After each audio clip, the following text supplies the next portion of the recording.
As of March 10th, 2026, the global macroeconomic landscape is navigating an unprecedented convergence of acute geopolitical conflict and sweeping domestic regulatory overhauls within the United States.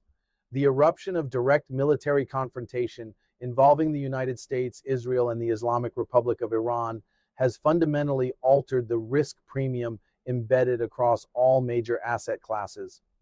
Concurrently, the administration of President Donald Trump has initiated aggressive domestic policy maneuvers, most notably the restructuring of Medicare Advantage payment rates, the rollout of the direct-to-consumer pharmaceutical portal Trump Rx, and the establishment of generational wealth vehicles known as Trump accounts. These dual shockwaves, one emanating from the physical theater of war in the Middle East and the other from the regulatory corridors of Washington, D.C., have triggered extreme volatility in the energy sector, propelled defense equities to historic highs, and precipitated a historic collapse in managed healthcare stocks.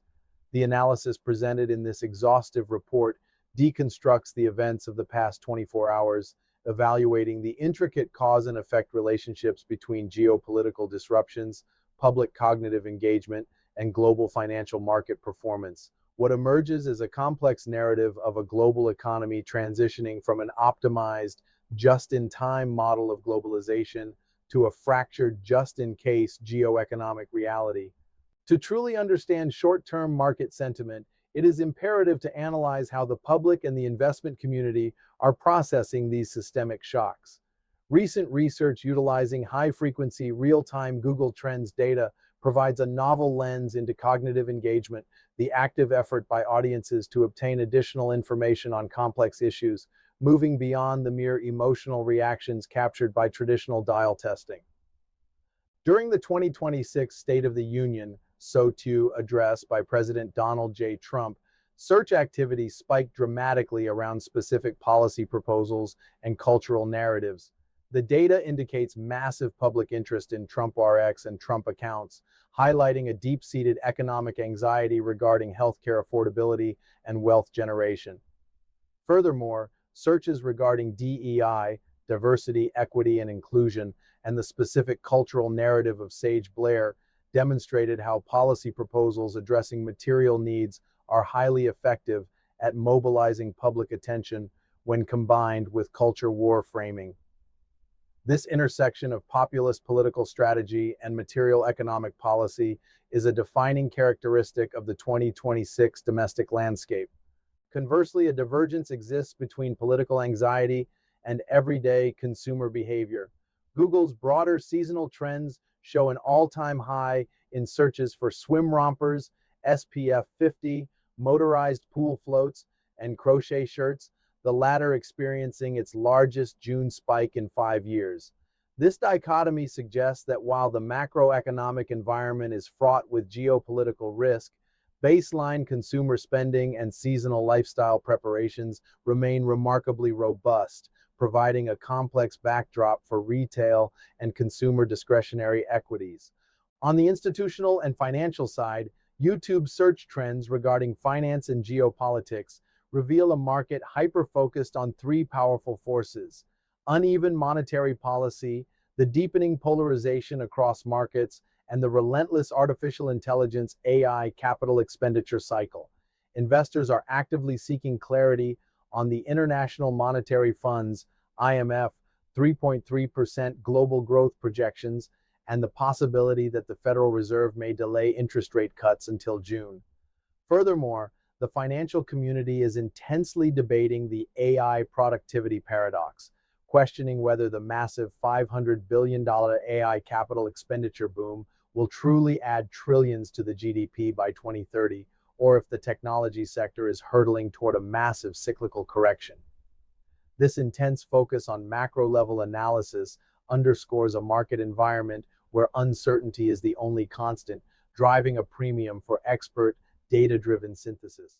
The military campaign executed by the United States and Israel against Iranian command infrastructure has catalyzed a profound leadership vacuum and subsequent structural realignment within Tehran.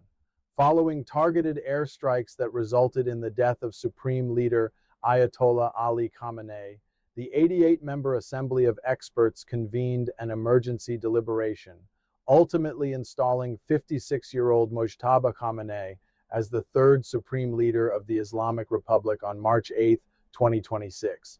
This transition marks a watershed moment in the history of the 1979 revolution, effectively transforming the concept of velayat-e faqih, guardianship of the Islamic jurist, into a mechanism of hereditary dynastic succession, a controversial step for a regime that originally based its legitimacy on the overthrow of a monarchical dictatorship. Mojtaba Khamenei, previously a secretive figure who wielded immense behind-the-scenes influence, possesses deep institutionalized ties to the Islamic Revolutionary Guard Corps, IRGC, having served in the Habib Battalion during the Iran-Iraq War and cultivated extensive networks within the intelligence apparatus. His ascension signals that hardliners remain firmly entrenched in the power apparatus, despite the regime suffering severe structural and military degradation. The geopolitical implications of this succession are profound. Mojtaba lacks the traditional, rigorous religious stature typically required for the role, heavily relying instead on the state media apparatus to rapidly legitimize his authority and package him as a ready-made ruler capable of guiding both the state and the seminary. Analysts, including Behnam Ben Taleblu of the Foundation for Defense of Democracies, note that this abrupt consolidation of power reflects a regime that is concurrently hardening and doubling down while buckling under the immense pressure of the ongoing U.S.-Israeli air campaign. If the conventional military capabilities of the Iranian state continue to degrade, intelligence assessments suggest the new supreme leader may pivot toward asymmetric escalation, potentially accelerating clandestine nuclear activities or expanding ballistic missile strikes against neighboring Gulf states to fracture the international coalition. In the event of a total regime collapse, Mojtaba is expected to wage a bloody insurgency utilizing loyalist IRGC and Basiji elements. Over the past 24 hours, the military campaign has intensified dramatically. U.S. Defense Secretary Pete Hegseth has warned of the most intense day of strikes to date. The Israeli Air Force has executed a massive wave of attacks utilizing over 170 munitions targeting Central Islamic Revolutionary Guard Corps, IRGC headquarters, nuclear laboratories in Tehran previously targeted in 2025, and missile production sites in Isfahan. Furthermore, naval assets have been targeted, with reports confirming the destruction of a Shahid Soleimani-class vessel at the strategic port of Bandar Abbas. The unilateral nature of the U.S.-Israeli strikes has exposed deep diplomatic fault lines within the Western alliance. European leaders were largely caught off guard by the speed and scale of the military operation, leading to a highly disjointed and reluctant alignment with Washington's strategic objectives. The United States launched a major military operation with little to no consultation with its transatlantic allies, a repeat of the diplomatic isolation seen during the capture of Venezuelan leader Nicolas Maduro. The E3 nations, France, Germany, and the United Kingdom, declined to participate in the initial phases of the military strikes, maintaining that the operation violated established parameters of international law.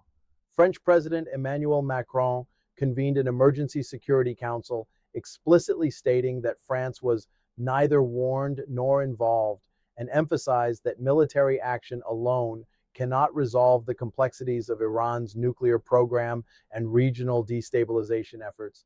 The Arab League echoed this sentiment, condemning the attacks as a blatant violation of sovereignty.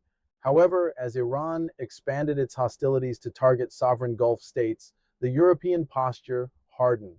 The E3 issued a joint statement condemning the indiscriminate and disproportionate Iranian retaliatory campaign and reserved the right to undertake defensive actions against Iranian drone and missile launch sites. Concurrently, the European Union has moved to strengthen its Aspides naval operation to protect maritime commerce. This delicate balancing act, distancing themselves from the preemptive U.S. strikes while committing to the defense of Gulf oil infrastructure, highlights Europe's primary concern: the catastrophic economic consequences of a protracted regional conflict and the subsequent inflationary shock. Poland, notably, broke from the Western European consensus by offering clear political backing for the U.S. operation, showcasing the divided nature of the continent's security apparatus. As the Middle East burns, geopolitical fault lines are rapidly fracturing in Asia. North Korea has vehemently condemned the U.S. and Israeli airstrikes on Iran, labeling the military campaign an illegal act of aggression and gangster-like behavior. For Supreme Leader Kim Jong-un, the decapitation of Iran's leadership serves as a stark confirmation of a long-held paranoia. Possessing nuclear weapons is the ultimate and only guarantor of regime survival against Western intervention. Consequently, Pyongyang is accelerating its military posturing. In direct response to the ongoing U.S.-South Korea Freedom Shield joint military drills, which involve over 18,000 troops, Kim Yo-jong, the powerful sister of the North Korean leader, has warned that the exercises could lead to unimaginably terrible consequences. Backing this rhetoric with hardware, North Korea recently test-fired an intermediate-range ballistic missile, further signaling its readiness to project asymmetric power. Meanwhile, global powers are observing the conflict with calculated strategic patience.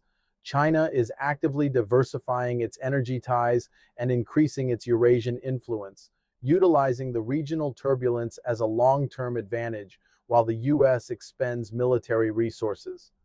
Russia, heavily focused on its ongoing war in Ukraine, has offered sharp rhetorical condemnation of the strikes, but absolutely no direct military support to Tehran, effectively capitalizing on the resulting boost in global oil revenues.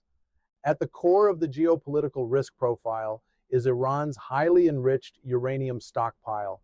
Intelligence estimates indicate that Iran possesses approximately 440 to 450 kilograms of uranium enriched to 60% U-235. This material is dangerously close to the 90% threshold required for weapons-grade purity, representing enough fissile material to construct up to 11 nuclear warheads within a matter of weeks. The June 2025 airstrikes severely damaged the surface infrastructure of Iran's major enrichment facilities, but failed to neutralize the deeply buried tunnel networks at Isfahan, nor did they account for the heavily guarded stockpiles of nuclear material. Consequently, the Trump administration and Israeli defense officials are actively deliberating the deployment of elite special operations forces onto Iranian soil to physically secure, extract, or dilute this highly enriched uranium. This proposed operation represents the most significant escalation in strategic planning to date. Inserting specialized military units, potentially accompanied by nuclear experts or personnel affiliated with the International Atomic Energy Agency (IAEA), into an active war zone to navigate heavily fortified subterranean bunkers is an operation fraught with catastrophic risk. The operational complexity is formidable. As one U.S. official noted, the primary challenges are locating the material, establishing physical control under fire, and successfully extracting it. Critics, such as arms control experts, warn that a ground raid of this magnitude borders on the impossible, lacks non-proliferation justification, and risks triggering a full-scale, uncontrollable regional war while violating the 1973 War Powers Act. However, the administration's resolve appears firm, emboldened by past special operations successes, with U.S. Secretary of State Marco Rubio bluntly stating to Congress that people are going to have to go and get it. The dismantling of Iran's command structure has sent a chilling message to Pyongyang. North Korea's aggressive rhetoric regarding the Freedom Shield drills and recent ballistic missile tests confirm that Kim Jong-un views nuclear capability as his sole protection against a similar fate. The Middle East conflict is directly fueling a more volatile, heavily armed posture on the Korean Peninsula. In summary, the transition from an era of optimized, frictionless globalization to a fractured, highly regulated geoeconomic reality is now complete.